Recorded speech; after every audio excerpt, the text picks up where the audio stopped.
Okay, guys, we're live. Not only we're live, we are Facebook Live. And this is me because you see me on Facebook Live. For some of you who are going to see us on YouTube, this is Vera Silverman, also known as Dr. Silverman.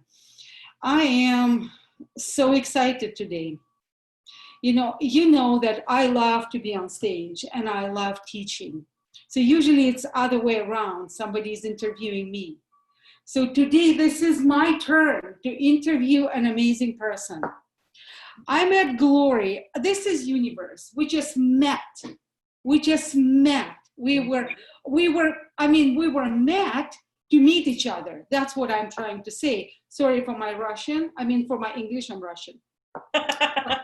Glory and give me 1 second because I want to do this. I want to share my screen just for a second. So while I am talking, you can read Glory's a little bio. So I met Glory actually in a yoga studio on yoga mat or after the class. And the usual thing, how we connect on something that connects me to people. I have noticed her turquoise and I love turquoise. And I don't know what Glory, she actually noticed something about me. Did you see this? Did you see all these awards? Now, you saw this, so this is enough. She's going to talk to you about. But we struck a conversation and it started all about health. Mm-hmm. You remember it started with turquoise. Mm-hmm. Then you opened up 6 degrees of separation. Yep. With the butterfly effect. You said that you needed to be on the mat because of your stress. Mm-hmm. And I teach anti-stress. And then you opened up that you just lost a very close friend of yours. And you said to ovarian cancer. And I just lost, she has never been a friend of mine. She has been an acquaintance. Yeah. Who just met online, basically. I spoke to her through Zoom or Facebook. And we connected on the name. Yeah, we did. And you started your story. And I needed a seat.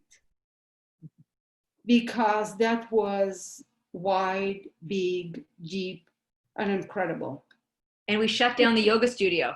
We were the last ones to go. The teacher was waiting for us to get out of there. We couldn't stop talking. I know.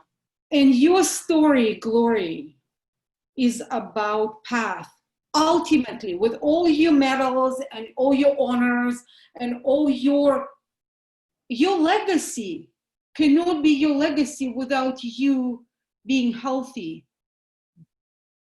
And from your obstacles, and now you're going to talk to us about obstacles, you discovered yourself. Mm-hmm. You found your path to the best and the healthiest and the strongest of you. Am I right? You are, yeah. Let's start, Glory. Let's start, girl, Glory. Glory, what a name! Glory. I know, pretty cool name, yeah. But we start. Tell us, please. Well, I'll kind of share. So I do a lot of yoga like you do, and hot yoga is my thing. It has been for many, many years, and it's in a lot of ways my church. It's my way to connect spiritually.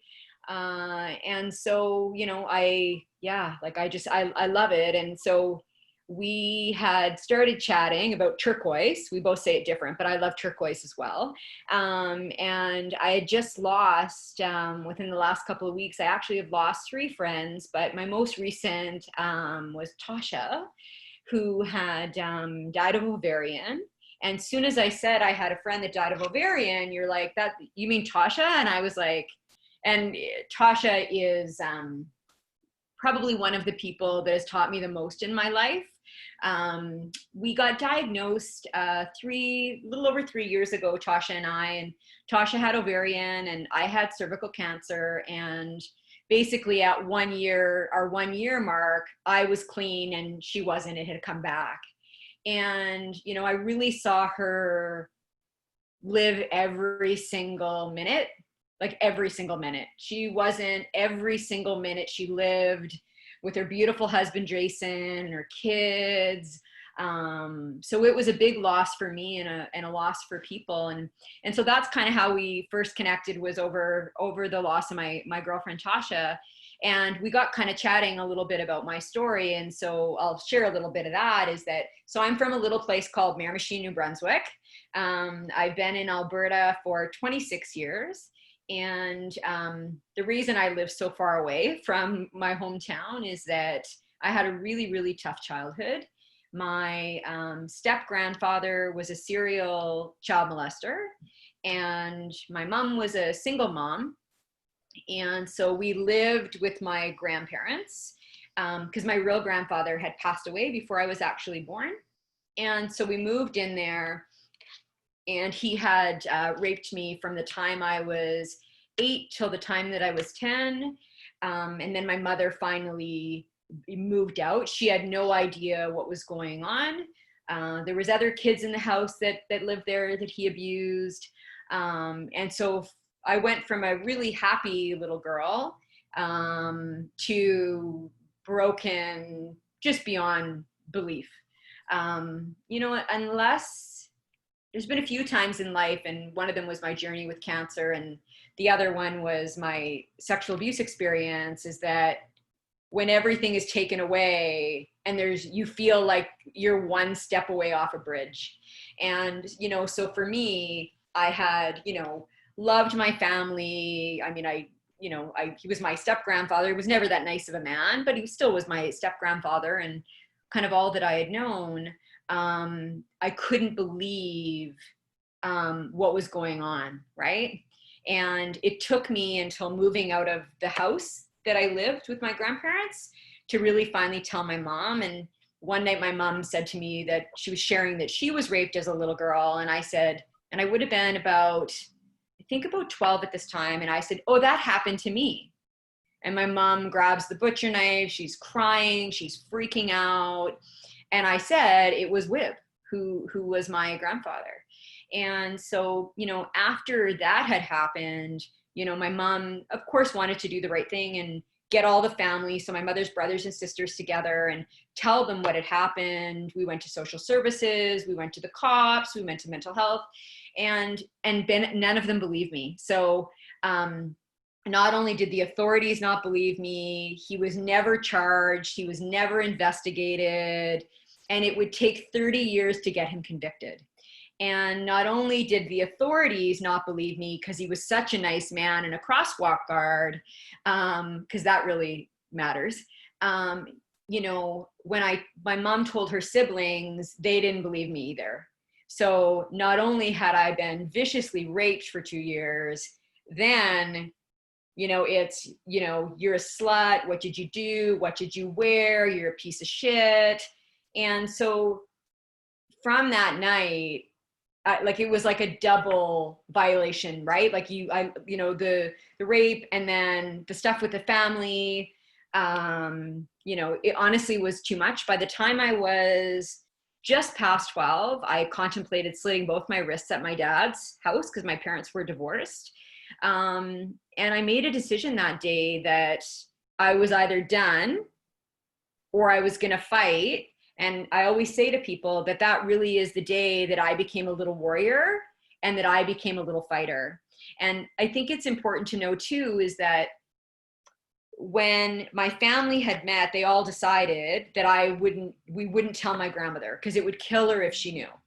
And so from the time I was abused all the way up until 18, I had to keep it secret. So I sat beside my grandfather in church. I went to his house for dinner. I sat on his knee. He came to my house. And you can imagine as a child that is so scared, and that he threatened to kill me, my sister, my mother, and now I'm being forced to be in his presence, right? And so it was a really, really rough childhood.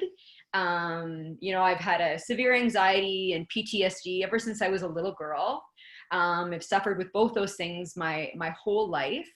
But ever since I was a little girl, all I really wanted to do was help kids that have been sexually abused. And that's why I started Little Warriors, and now you kind of get the name.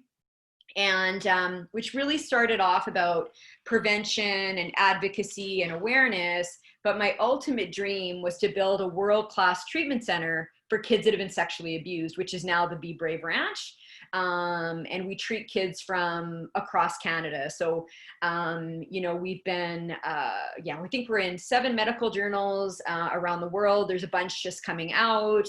And the Little Warriors Be Brave Ranch is now the kind of Mayo Clinic or the Betty Ford when it comes to child sexual abuse. So I'm really proud of the work and the legacy that myself and my board and my team have done.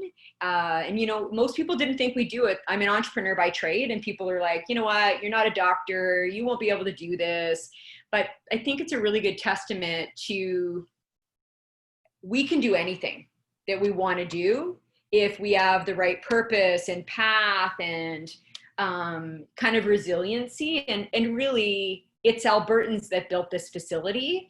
And that makes me really proud that we stood up and showed these kids and the government, because the government was no help at all, that we built this facility, and by doing that told these little kids that are being sexually abused how much we love them and how much we support them, right? So that's a little bit about my story. And I think the other thing to touch on is that, you and I talked a little bit this in the yoga room, is that in the change room, is that when I got diagnosed 3 years with cervical cancer, that I had stage 3 cervical cancer, I had never had a bad pap. I'm a yogi, I train, I eat clean, no idea anything was wrong. And so I had an abnormal pap, and they ended up doing, the colposcopy and the testing, and lo and behold, I had an almost 4 centimeter tumor in my cervix. And so believe it or not, after doing all of that work on my sexual abuse side, and I would say that I was 80% healed, like in a good stable place.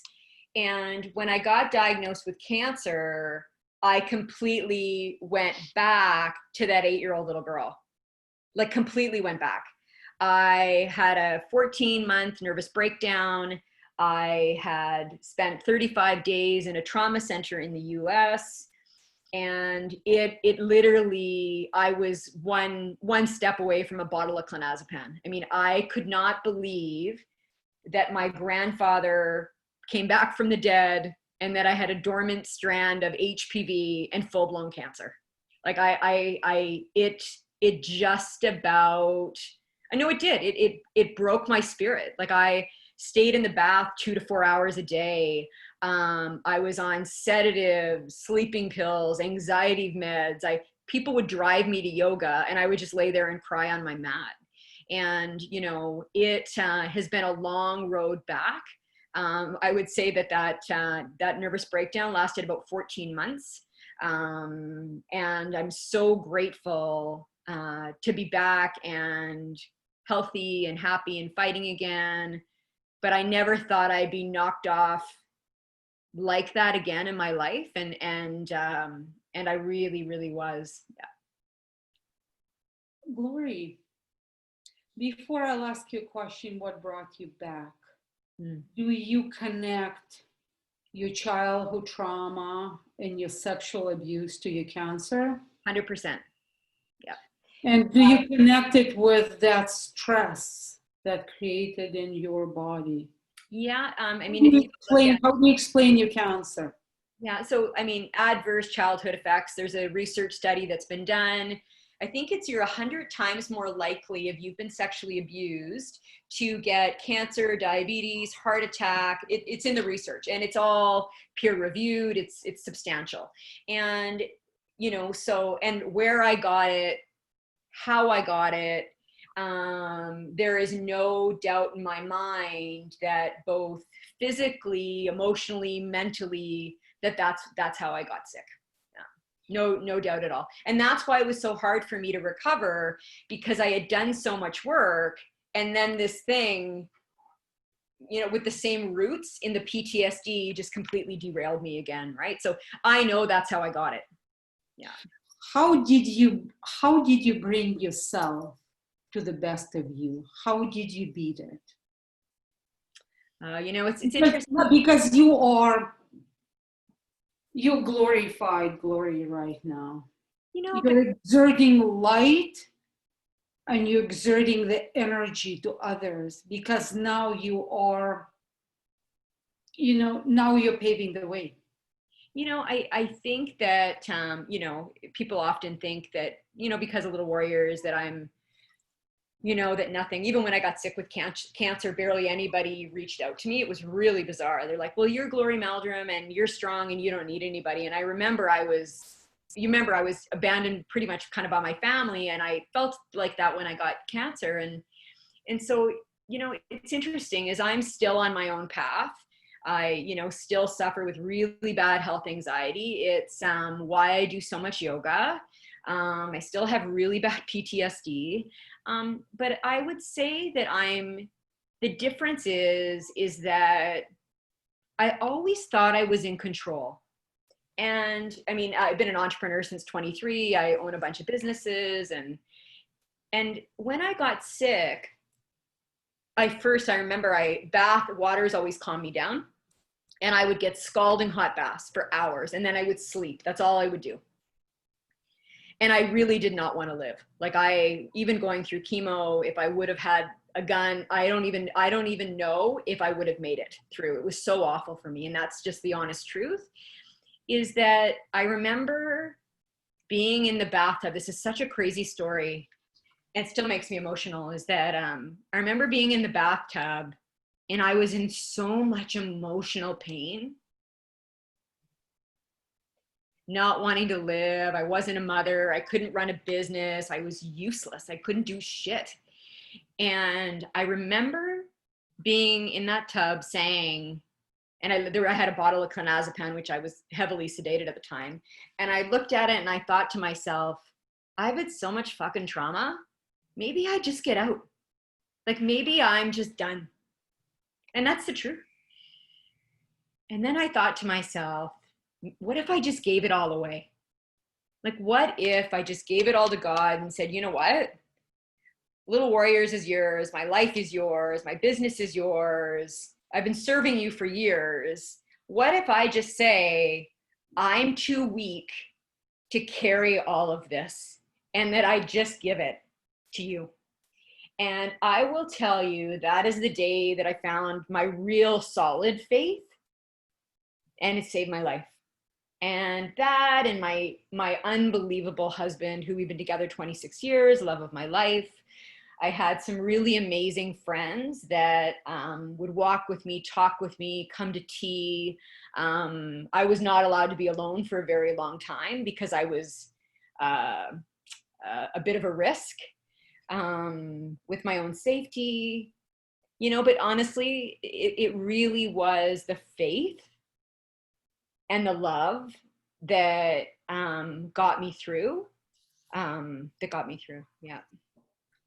Love to whom? Love to spirit, love to God. And the faith, what do you mean? Again, the same thing, faith. What's interesting is that I grew up Christian. I have a gay daughter. I have I believe that God is love and love is God. And if I'm gonna, and that God is a forgiving God, and that, when people try to, school me on religion, or, I post a Buddhist quote and they get mad, and I'm like, really? Like, my God's non-judgmental. My God loves everyone, exactly.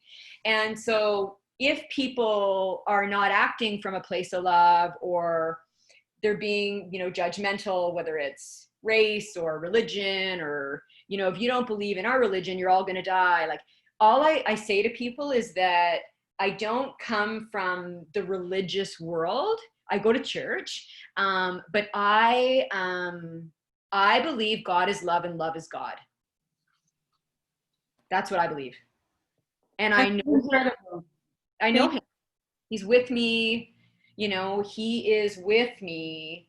And it was interesting. I just remembered it was your voice when we met in the thing. And I said, you remind me of my girlfriend Sharka. That was the first thing we talked about, because my girlfriend Sharka had died of ovarian. It's been about 1.5 to 2 years now. And your voice, because she was Czech, and it reminded me of her. That was the first thing you spoke. And I said, you sound like my girlfriend.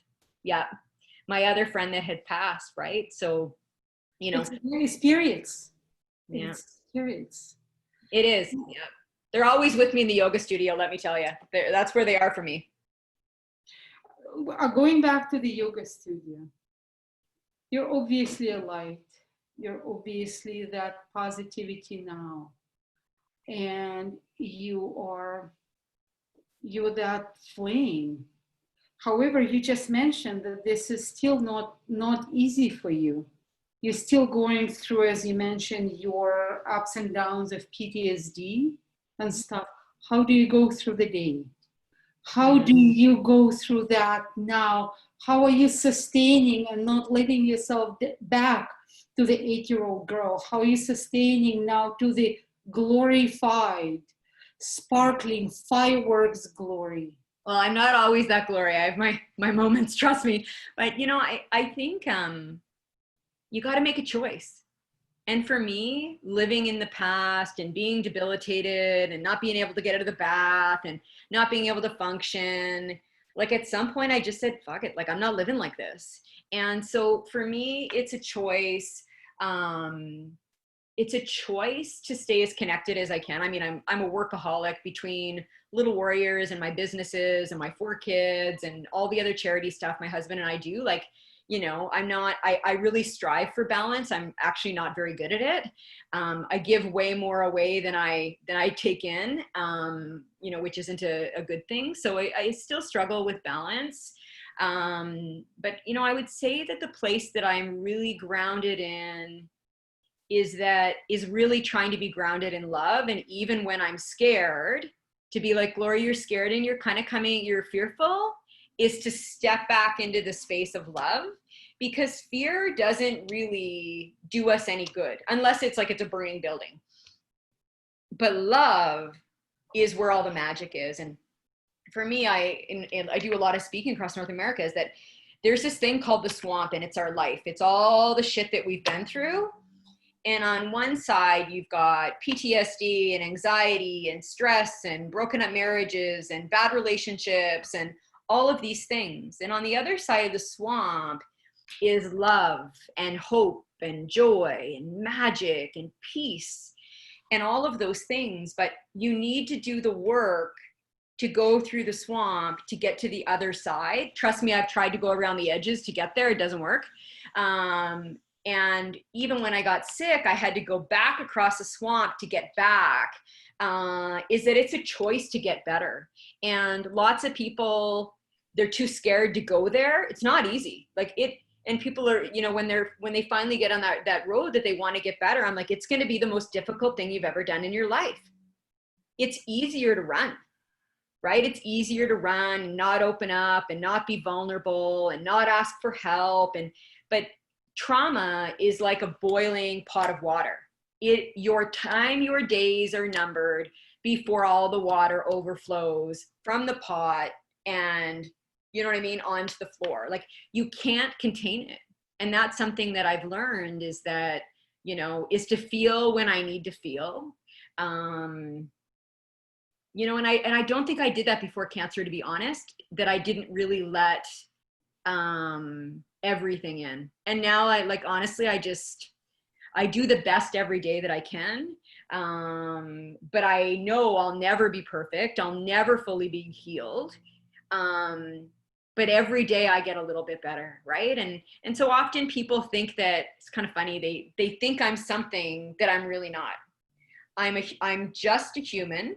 I'm just a human serving what I believe God wants me to do and trying to help other people, whether it's through Little Warriors or my work, whatever it is.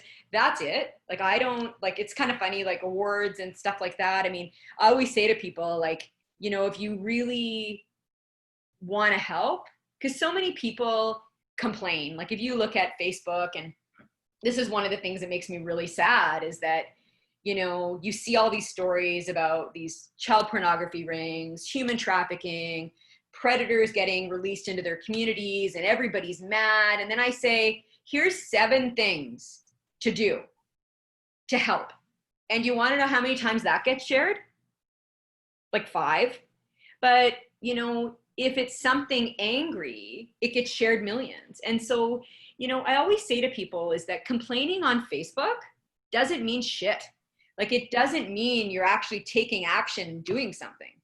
Taking action is volunteering, it's donating, it's doing whatever is in your resources that you, and people will say, you know, I really care about Little Warriors. And I'll say, so what have you done? Have you volunteered? Have you made a blanket? Because we all have the resources to do something, even if it's with our time or our hands. Is that if you really want change to happen, you actually need to get off your ass as a human, right? And so, you know, I really am quite vocal about people taking action about things that they care about and not just bitching about it. I mean, trust me, I could be like, oh, woe is me, and I had cancer and this happened to me and blah, blah, blah. I fight every day for these kids, right? I fight every day for them. And it's not easy. I mean, the stories that I hear about human trafficking and cults and people messaging me and coming to talk to me at rest, like, it is, I can't believe that people aren't rioting in the streets because our kids are raped and molested every single day. It's an epidemic. You know, people are all worried about COVID. They should see the numbers on the child sexual abuse side and human trafficking and child pornography and who's actually committing the crimes. It's not stranger danger. I think it's about 95% of the time, it's actually someone that the family knows. But we're all worried that it's the creepy person, you know, scouting the school. It's not the person you got to worry about. It's the charming person that we've let into our kids' lives, right? And so, you know, I see, you know, people get mad about all of these things and road rage. And I'm like, does anybody give a shit that our kids are getting raped and sold and their images are online? Like, I think for me, that is, and that it's so difficult for Little Warriors to raise money. And we know based on research that we're healing these kids. Like, it's such a crazy thing. And so for me, I really try to shape things and focus on the people that are actually doing good, not sometimes the majority that like to complain about it, because complaining isn't action and complaining isn't caring, right? You know, and so like everybody, I've got my ups and downs, and, you know, I make sure I surround myself with good people and, you know, just check in and make sure that I'm coming from the right space. And that's love, not fear. Fear is an asshole. I mean, it really, unless you're in a burning building, okay? But fear isn't, love built Little Warriors, not fear. Love builds things, right? I agree. Creates things. Absolutely. Absolutely. Yeah, it creates things. Glory Meldrum, you know, it was a joy. It was an incredible joy to hear your story. This is just the first part of it. Well, the second part is going to be us private and me teaching you cellular health. That's another story. However, girl, love. And the message of the day is, obviously, you know, guys, go into Little Warriors, do what you can. I'm going to hook up with Glory on that thing. And I'm going to hook up with her through health. That's what I do through cellular health. However, the message from Glory, absolutely supported, signed and sealed. Yeah, I will plagiarize on it, but sealed by me. God is love, and love is God.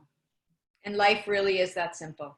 Glory Meldrum, I love you. I'm going to stop recording, and I'm going to stop